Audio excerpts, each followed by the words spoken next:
Now, were there Not very easy. Any other doctors on the boat? Oh yes, that took everyone off Timor. There were no prisoners of war left. There'd been 2 go before. Roy went on one in August, there was one in July, and we went in September. And that cleared out Timor. That was the end of the Timor story. Yes. Full stop. Yep. Now we're over in Java, yep. And I understand that there was a concert ostensibly organised by the Brits, in which a very emotional address by a British officer about, and the title was "Good Night." Good Night. I wonder if you could tell us something about yes, that. That was the Christmas after we got there. We got there in September, and we'd all settled in by then.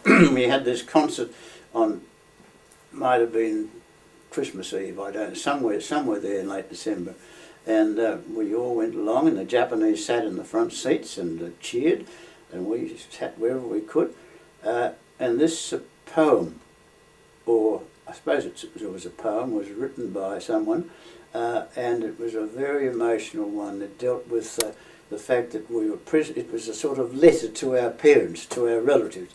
It dealt with the fact that we were prisoners of war, we were being looked after reasonably well, and we waited for the day when we would rejoin our friends and parents, and it had messages for the children, like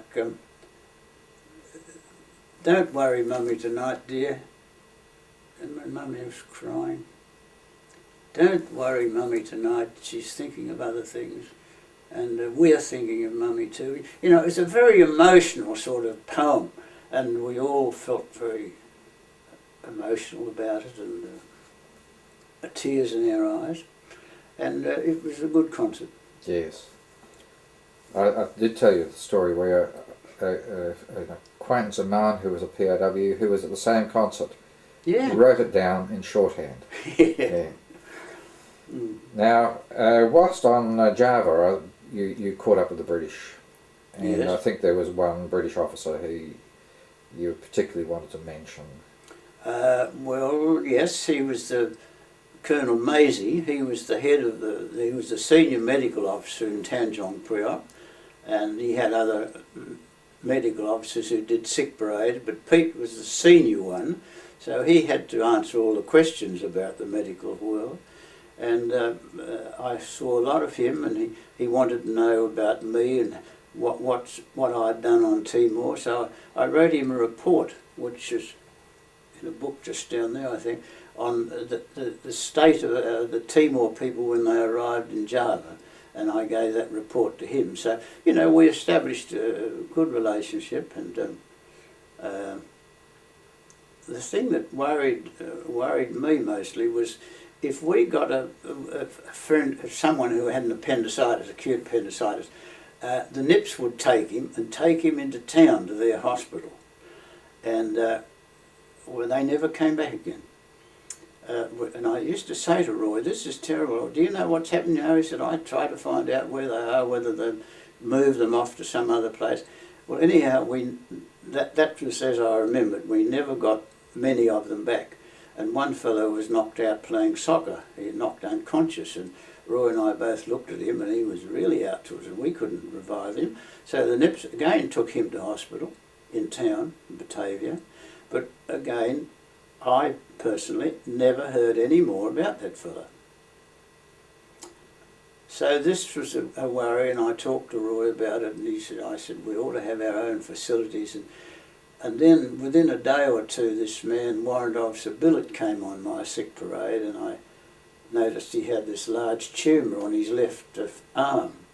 And I remember on Timor he had had a bullet wound through his left arm, which I saw at the time, but you did nothing about it. It had an inlet and outlet and no bleeding, so nothing was done. Now that bullet must have just scraped his brachial artery, and this is the way an aneurysm is formed.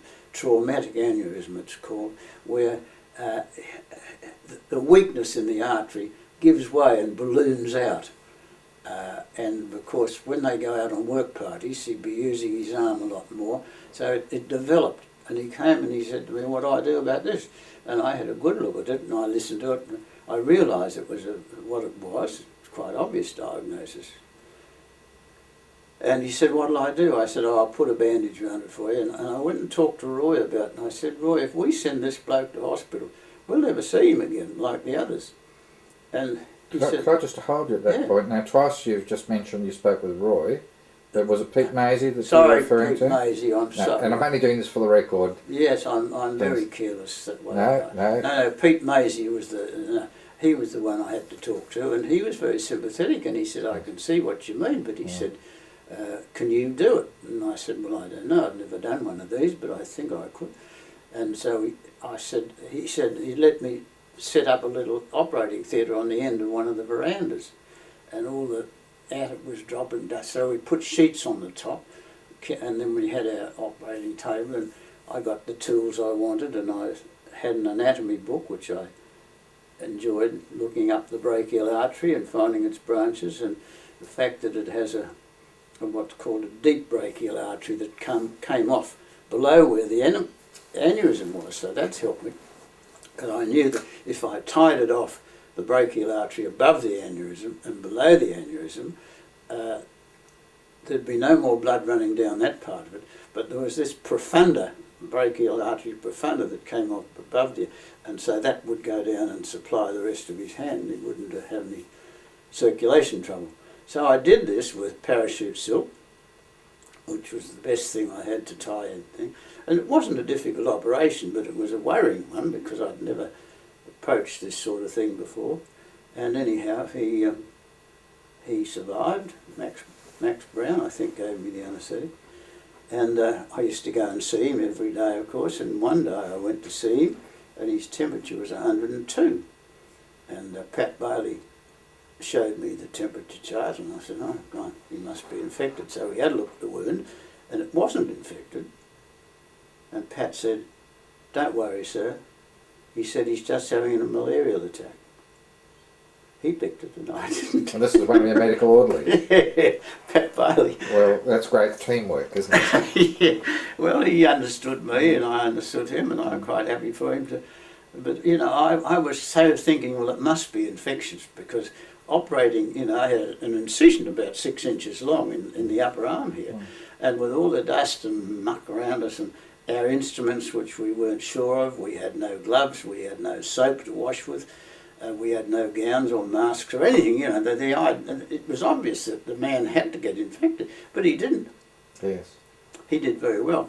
And funny thing, he got off on one of the trips up to Burma in the end. And when I came home, I was in my accountant's office, John Stevens, whose name you saw downstairs. We were talking about things, and I said, oh, this is in the late 70s somewhere. And he said, have you ever heard about Billet? And I said, no, he's somewhere in Tasmania. So he called his secretary in, Mrs. Williams, I think she was, and said, get on to Tasmania and find out where this Warrant Officer Billet lives. And I said, he lives up in Burnie somewhere, up the north coast there. So she came back in a few minutes. She said, I've got Warrant Officer Billet on the phone for you, sir. And so I said, hello, Basil. How are things? He said, oh, fine. And I said, how's your left arm? He said, nothing wrong with my left arm. I said, well, I operated on it. Oh, yes, he said, but that's all right. And I said, are your fingers moving? Everything moves, everything, strength all right? Yeah, he said, I'm all right. So, and then I went down there to some medical meeting and we went up to Burnie and met him. And I said, take off your shirt, I want it. And there I saw this scar. And perfectly all right. But, you know, it was nice seeing it about 40 years later. Absolutely, yeah. There must have been a real feeling of satisfaction. The only one I've ever done. Now, I understand you did a large number of major operations. Now, I wonder if you could assist lay people like myself, who'll be watching this video, with an explanation of a major operation. Yes, a major operation is compared with a minor, I presume you mean. Well, minor operations are usually minor affairs which are done under local anaesthetic, like taking off fingernails or or stitching up some wounds that are not too deep and so on, and you do it with local anaesthetic, and you do it on your own.